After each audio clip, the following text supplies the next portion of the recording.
Hi friends नोंथांमोन बयखौबो आंनि बे गियान ब्लग्स इउटुब चेनेलाव फिन खनसेबाव बरायबाय।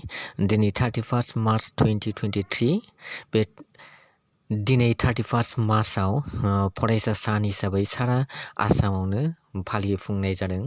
बेनो जाहैबाय बिथां उपेन्द्रनाथ ब्रह्म जायखौ जोङो बर'नि बिफा बड'फा होननानै मिथिनो मोननाय जायो।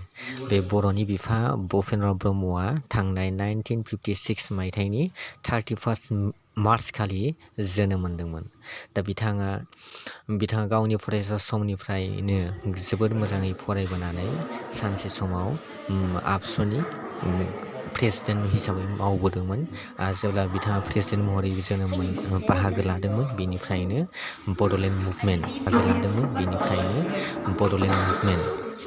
जायनाखि सारा आसामावनो मिथिसार जायो बड'लेण्ड मुभमेन्ट बेखौ 1987 मायथाइयाव जागायजेनदोंमोन। दा बिथांनि मावनाय बायदियैनो नै दिनै बिटिआर एकर्ड जाफैबाय।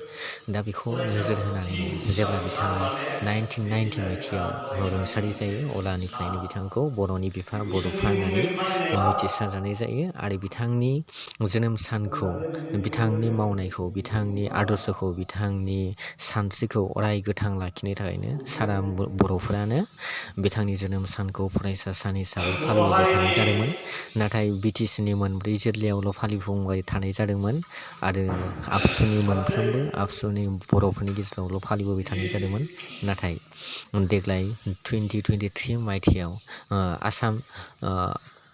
सारा आसामावनो हिमन्त बिश्व शर्मानि